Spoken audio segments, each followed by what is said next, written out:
This is the Shoulda Bit More podcast, presented by Gold Boys Network. Here's your host, Will Hill. Welcome to the Shoulda Bit More podcast, presented by Gold Boys. Coming up on the show, Brad Thomas of NBC Sports will join us. We will go over Knicks Pacers, maybe get into some college football, get his thoughts, big picture NBA, and his process getting ready for the college football season. Taping this, just the way the schedules broke, availability, things like that. Right before Thunder Timberwolves, we haven't spoken since the Thunder won a dominant game one. Maybe by the time you listen to this, Minnesota evens it up and it's 1-1, but I get the feeling that this is going to be OKC in some form or fashion. So probably spend some time on this series for the week, for the Monday show, and we'll see if Minnesota can either win game two by the time you're listening to this and it's 1-1, or maybe put up a fight in Minnesota. But this feels like it's inevitable for OKC at some point here, not only winning the series, but probably winning this whole thing. But we will start with the Knicks and the Pacers, and my goodness, I can't remember. I mean, first of all, this is one of the best basketball games I've ever watched, and you could say, oh, it's not Game 7 of a NBA Finals, and people bring up Warriors Cavs from 2016, which is fair, but this is still a playoff game, and the twists and turns of this game and the shot making and the ridiculous comeback is just something that I am still stunned by the next day. And I've never seen a string of comebacks by one team in any sport. When you talk about the Pacers, 3 possessions down with under a minute to go, 3 times. Nobody wins that game ever. These games don't get won. You're down 3+ possessions, 7, 8, 9 points, under a minute to go. Those games are over in the NBA. It's not college where you get the 1-1. The NBA, these games are over. And they've won 3 of them here in their last 7. It's just incredible. And the shot making from Nesmith, from the point where he hits the first one, 4:45 to go, it's 113-98. Nesmith hits a 3, it's 113-101. He hits another one to make it 116-105, followed by a Halliburton 3. Even after that, it's still 119-108 with 2:30 to go. So the Knicks are up 14 with 2:40 to go. They're up 14 with 2 minutes and 40 seconds to go.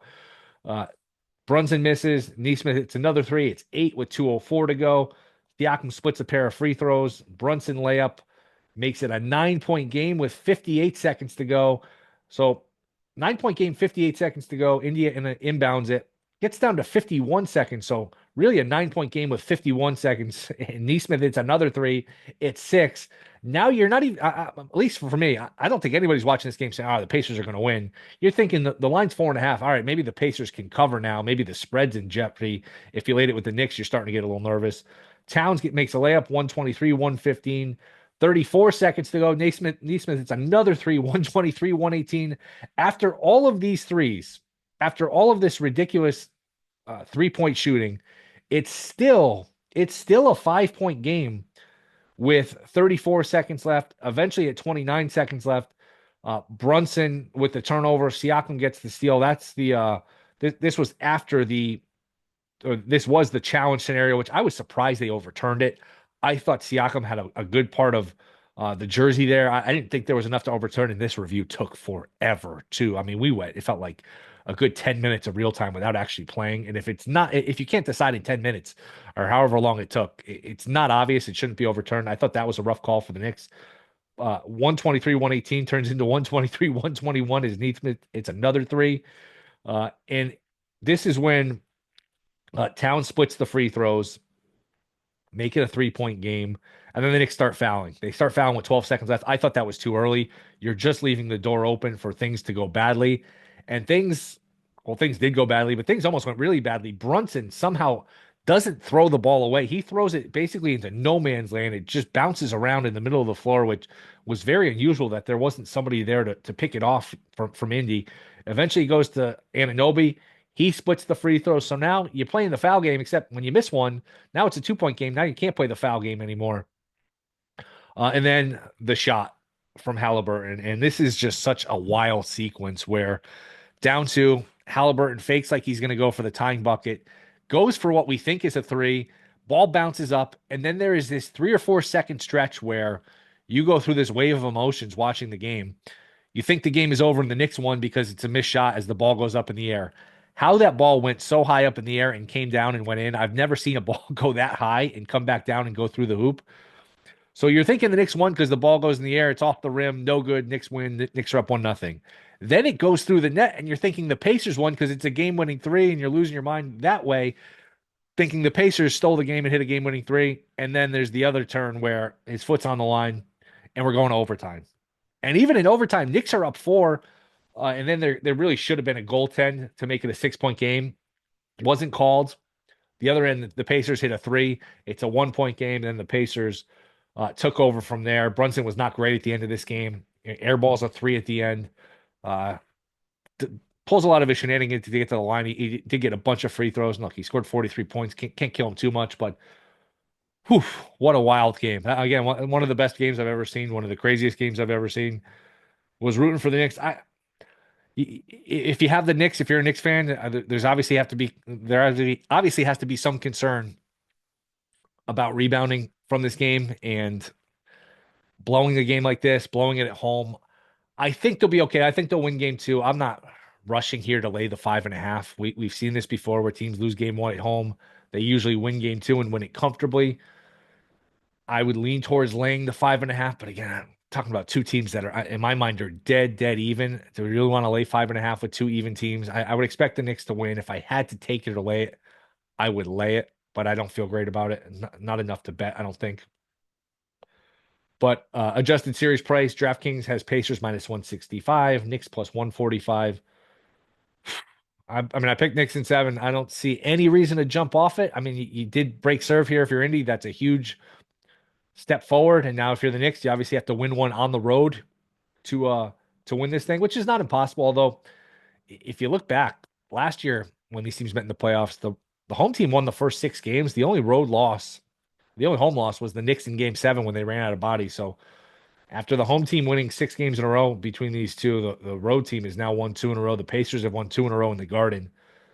My goodness, I still think the Knicks can get one on the road and even it out, but man, if that's ever what cost you a trip to the finals, a loss like that, tough to get over.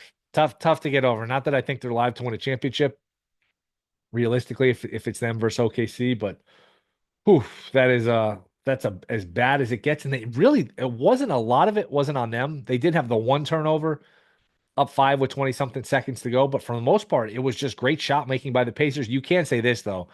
You got to be a little bit more intense about guarding the 3-point line. You have a big lead. It's late.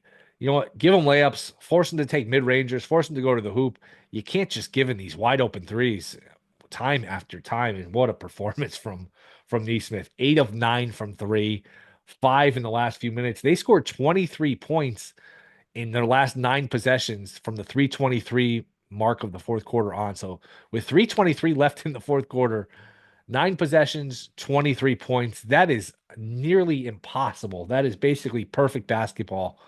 What the Pacers did from an offensive standpoint, just a relentless team, just a great performance, a great game, really, an all-time great game. Just incredible, incredible watching. Again, the wave of emotions between the Halliburton shot, thinking it's no good, then thinking it's the winner, and then the third option of, oh, it went in, but it's only a 2. Just such a wild sequence, a wild range of feelings within a 3 or 4 second span of that ball going straight up high into the air, and it went high into the air, coming down, and then realizing he's on the line and it's a 2-pointer.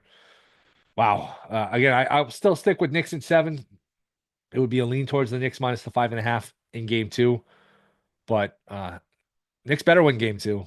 I don't think you're getting more than a split in Indy. If you're down 2-0 going to Indy, you're in a lot of trouble, to say the least. Now, again, if it's ever, and we're getting ahead of ourselves, but if it's ever down 3-1, you got 5 at home, you got 7 at home, all of that stuff. But you got to get this one if you're the Knicks. And the Pacers, look, they did it in Cleveland. They were down 1-0. They didn't punt on the game. That was one of their furious rallies, one of their furious comebacks where they were down big late. They kept fighting. They got down early and just rallied and really took control of that series when they went up 2-0, and they did win the second game. So that game is in the back of my mind. That would prevent me from betting the Knicks here. So probably going to sit out game 2 and just root for the Knicks, and hopefully we get a good long series, man.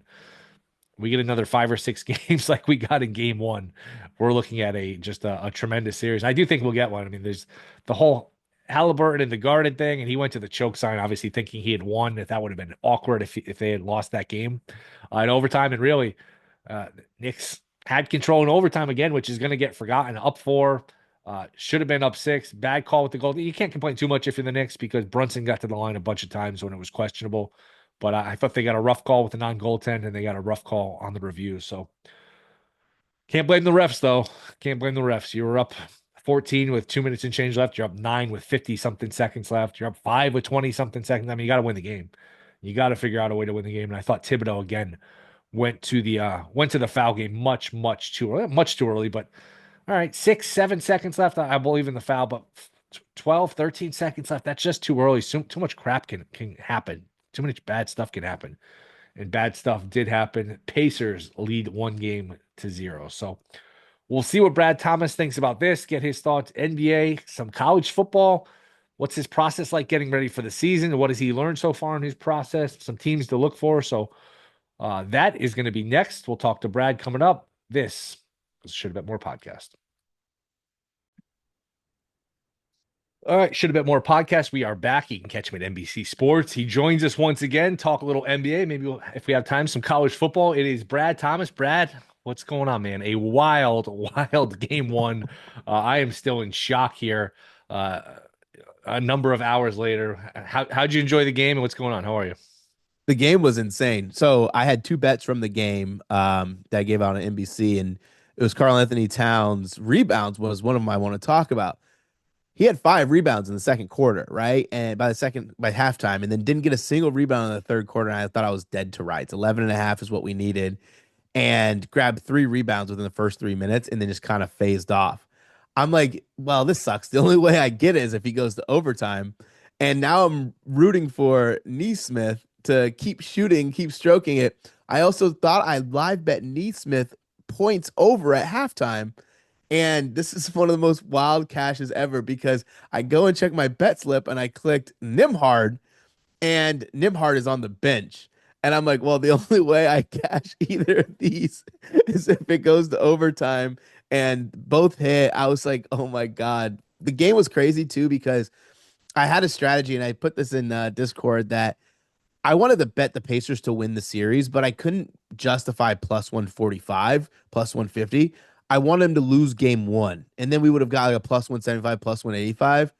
Then they go out and they win the game. Now it's pretty much unbettable from me. And I mean, kudos to them. They're the better team. They might not be the household name like the Knicks, but they're definitely the better team. Best game you've ever seen? Top 5 games you've ever seen? I've That, never seen a stretch of comebacks from one team like that.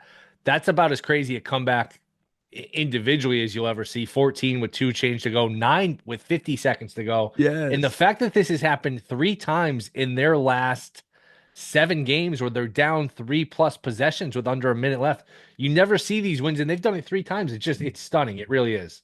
Well, you know what's funny, right? Like I saw some people say that the Knicks didn't choke, the Pacers just kept out shooting them.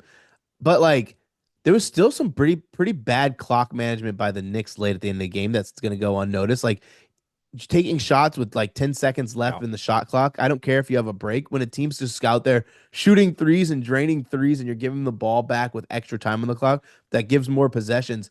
Literally, like it's such a small difference between taking a shot on the shot clock with maybe 4 seconds versus 10 or 12. But those seconds matter when you have a double digit lead. It becomes substantial. And there was too much of that, too much kind of speeding themselves up too, right? Like that inbounds, they almost inbounded it to the Pacers there when Jalen Brunson left his feet and kind of dribbled in the air. So there's a lot of really interesting things. I'm really excited for this series. I still like, I thought the Knicks had their best shot, right, to take game one.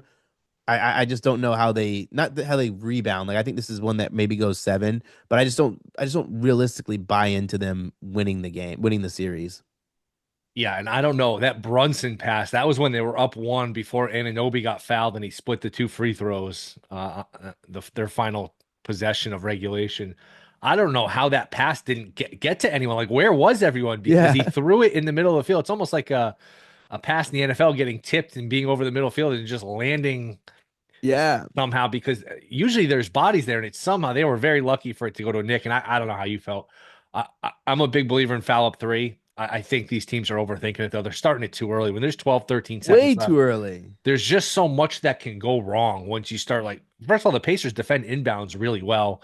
Then you got to make all your free throws. You're just setting yourself up for more stuff to go wrong. I know you don't want one shot to tie it, but even if, and they were red hot from three, I get that. But if they shoot the three, miss, rebound, the game is pretty much over. That was way too early, I thought. Like, I think there's this thought of like, we don't want them to have these extra possessions. You could literally wait because they're not going to jack it up right away. Like, you foul too early. Like you said, you have to make your free throws, which becomes scary. And then the Knicks don't have like a ton of excellent free throw shooters, not like quality options that they're going to put in the crunch time. Maybe what they have 3 of the 5 out on the court, especially you get Jalen Brunson in foul trouble early in the second half, then that changes how you play the game. That changes, which I think that changed the landscape for the Pacers too, because he had to play Matador defense during that second half as well.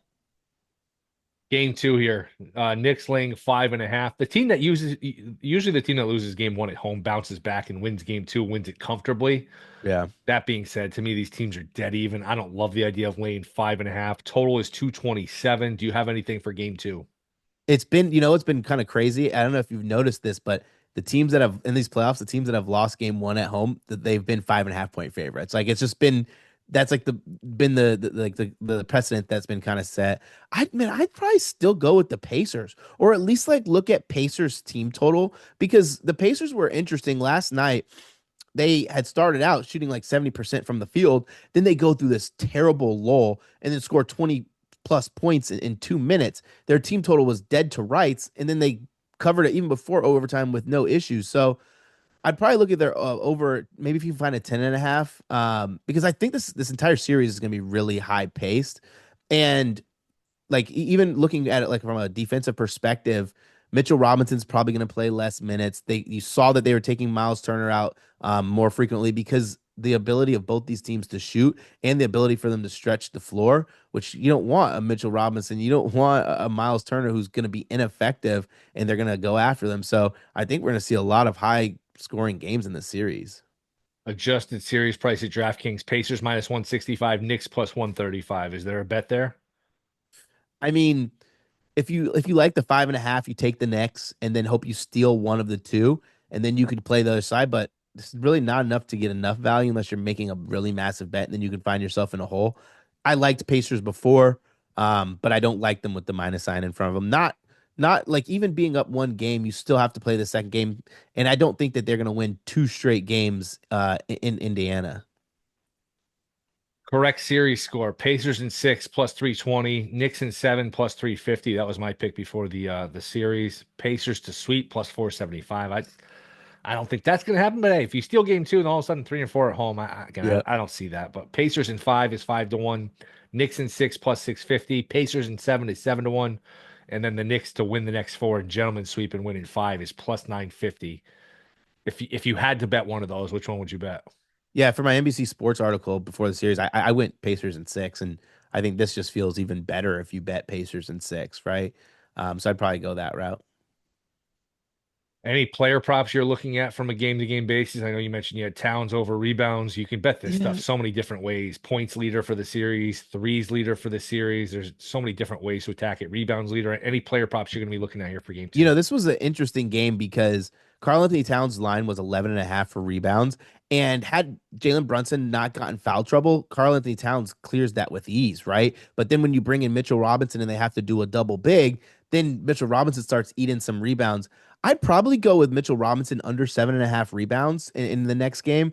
It's going to be scary, right? He cashed this. I think he finished with 8 or 9 rebounds in the first game, but he's not going to play that complement of minutes there, which really helps you out.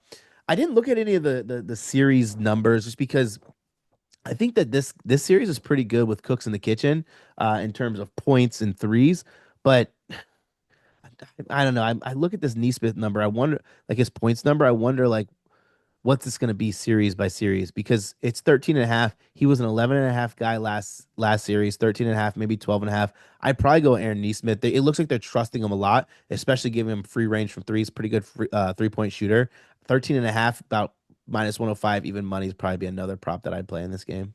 Would 25-1 for Neesmith to be conference finals MVP? Is that enough for you to take a No. shot?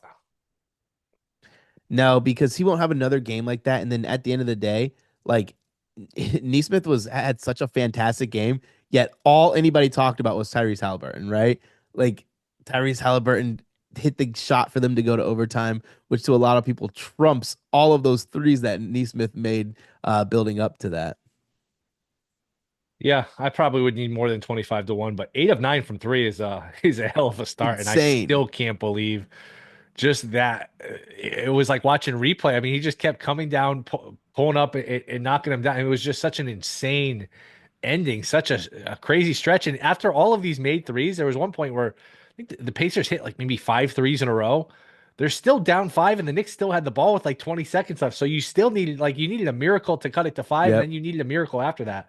I thought, and I talked about this a little in my open, I thought the challenge, which took forever, drove me nuts. I was surprised. I think it was Siakam when they overturned it. I thought Siakam had a good portion of his jersey. I was kind of surprised they overturned that. Yeah, there was a couple of overturns in that game that were pretty interesting. That were like, hmm, but I also like when I think about these games, I become a victim of the moment, right? Where I kind of want something to happen because it's good for the moment. So I'm not really the best judge of like what should count and what shouldn't because I always side with the momentum. So you're Pacers in 6. You would take the 5.5 for game 2 if you had to do anything.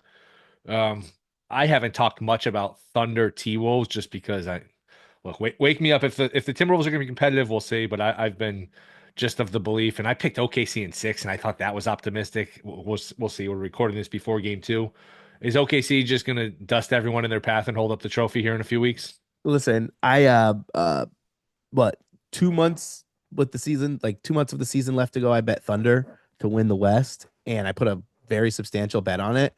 And then when I saw the seeding, I was like, well, their biggest issue is going to be the Thunder, be the Nuggets. Didn't touch that series. Then they opened like minus 350 versus Timberwolves, and I dived back in.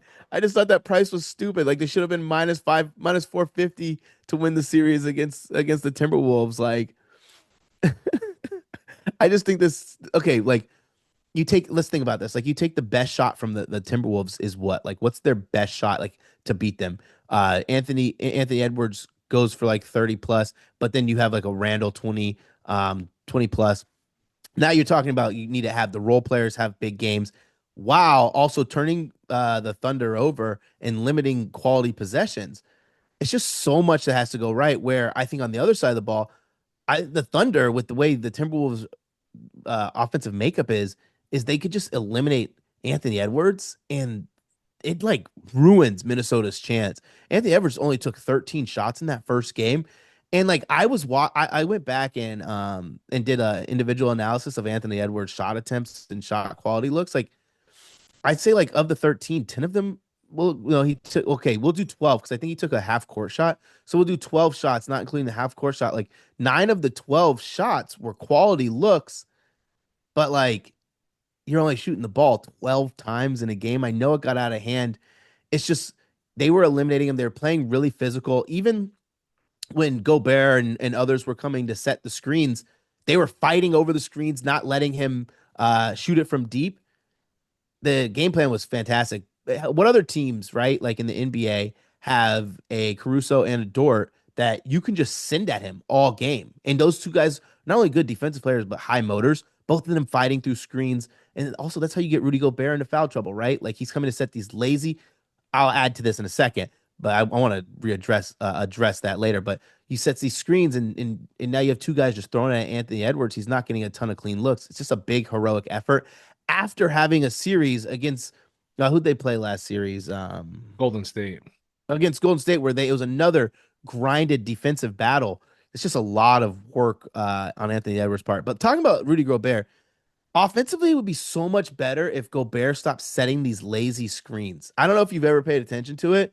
They're so lazy and most of the time and ineffective.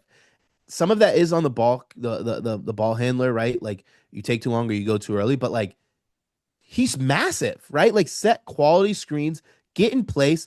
Don't like he like what Rudy Gobert will have his like arms like halfway out and like it's not I don't know, it's not setting anything. It's just getting in the way. Um But yeah, I think the Thunder continue to roll. I'd probably lay the 7.5. I do have a prop from there, but this is gonna air after, so that doesn't matter. Yeah, we're putting out the ability, the possibility that we old take expose ourselves, freezing cold takes ourselves, and it's 1-1, and Minnesota looks great. So if that is the case, so be it. But we'll see. I think we both expect OKC to advance and really. Look, I know Indy's a great story. Knicks would be a great story if they got there. I'd be shocked if OKC, barring an injury, probably to SGA, is not holding up the Well, trophy here. you know what's kind of sad, right? Like when I was just going and looking back at like the series, I know it was like what 2-2 in the season, but like Anthony Edwards only had one big game. Uh, he was held under 25 and now four of the five games, and the one he went 29. I think that was the game they still lost. Oh no, they won. I think they scored 130 in that. Like it's just so much on his shoulders because I just don't think Julius Randle is like a game changing superstar. Uh, College football. This is a time where once you get past the NBA finals, NHL finals, NHL Stanley Cup, you look, it's around the corner. It's not here yet, but it's around the corner, at least from a prep standpoint, with all the Yep. transfer portal and stuff. From our perspective, you have to really start getting into it. Where are you in your process? What is your process like getting ready for the season from a betting standpoint, from a content standpoint, everything? Yeah, so where I'm at my process right now, I'm familiarizing myself with the teams in terms of depth, who's going to be playing where, any positional changes, any guys who are kind of had big springs. There's a lot of buzz and speak that you're gonna hear this off season, and a lot is gonna be from the big accounts with a lot of followers. I don't really care so much about that. I want to hear what like the coaches are saying, and I'll use Alabama as an example. All off season, you're gonna see, and this is no disrespect to these guys by any means, but you're gonna see the on threes, the PFFs. They're gonna have their analysts with these takes that really don't matter, right? Like a lot of them are guessing, and it's totally fair, right? I want to hear statements like what DeBoer said. Where's one area of improvement you need to improve? Where's one area that you've improved the most? Then I start to stack those chips up. From there, my favorite thing to do, and there's a couple of services that offer this, I always have to look at returning production. While it's not a be all end all, teams who generally have the most returning production normally do well, or they see improvements if they were poor. Example that FSU team that went undefeated, they led the nation in returning production that year. Hawaii, when they struggled, they were last in returning production. But also, like I said, it's not the be all end all because if you think about Florida State had a ton of offensive line returning production, and then their offensive line ended up being soft. I also want to see like continuity, guys who've played together before. If you're throwing in any wrinkles, draft changes, like guys who go to the draft, guys who left the transfer portal, and then quarterback play. Um, is there room for a guy a guy to make that next step? Is there anybody who could be a dark horse who can change it? Because I think the biggest thing that we fail to realize as handicappers, who especially in the futures market, is there's always going to be surprise teams that take that next step. Arizona State, for example, right? We didn't know Sam Levitt, the freaking transfer, was going to be an absolutely phenomenal quarterback. So you have to kind of factor those in. And then from there, I go schedule by schedule. It's a grind, but I find trap spots. I circle all my trap spots first, tough schedule breaks, and then teams that go out there and they have really soft schedules. Like Texas to make the college football playoff was like minus 195 last season, and their schedule was such a joke. I know a lot of people don't want to sit on a minus 195 future, but like it's just really simple to find situations like that. Any teams you have a little nugget on you? I know Clemson's a team a lot of people like buying into the Klubnik hype. I'm not there yet with any of these teams. I still have a lot of work to do, but anything you're like looking to bet, or you're just Um, too early? I have a couple things. Let me pull up my list here. And they're just these are just soft, right? Like soft lines. So I don't want anyone to get mad at me if any of these lose because I'm still a ways away from locking them in, but let me pull up one. Let's see if I have any listed. Of course, I just went on vacation, and so now my camera roll is messed up because it has 10,000 vacation pictures. All right, I don't have enough time. Let me see if I can find one. I'm thinking of my top head. Like I'm probably gonna go the under on Ole Miss's team wins this season, right? They lost a lot on that defensive line. That was really their bread and butter. And then you go and you lose Jackson Dart, that productivity from Jackson Dart. You lose your best wide receiver and Trey Harris. And now you have a quarterback in Simons who we don't know if he's going to be the answer. We don't know if he's going to be the real deal. That was the best, what did I say? The best opportunity for them to have a ton of success within this short window. So we'll kind of see what happens. That's probably one I'm going to take. And last year, I thought, Alabama probably played the worst they could while having not a terrible season. It'll be interesting to see what happens with Ty Simpson. Ty Simpson comes in for Alabama, former 5-star, sat behind for 3 years, now gets Ryan Grubb back as offensive coordinator, has the best set of wide receivers that Alabama has had in probably 4 seasons. I think they set him up for a ton of success. Unfortunately, Milroe wasn't set up for success. So we'll see what happens with Alabama. Georgia will be interesting. I'm not a big fan of Stockton. Their game plan is going to have to be vastly different. Clemson has going to have one of the best D lines, if not the best D line in the country. So that's another one I have my eye on. Can't wait, man. It's again, it's not like it's right around the corner, but by the time I always think of it this way, by the time the NBA Finals ends, you're like Yeah. 5-6 weeks until the Hall of Fame game in the NFL. Then you got NFL preseason, and you can sense it. It's around the corner, so it's exciting. Yep. Absolutely. Totally agree. You think Bama will be good? I think they'll be good. I think this year they don't have to have as much pressure on the offense. They're going to return the most defensive production in the SEC while losing Malachi Moore, Jahad Campbell. I don't know how they retained a lot of these guys, but they have no excuse defensively. They don't have many holes, which is really nice. And they have one thing they lacked last year was depth in secondary.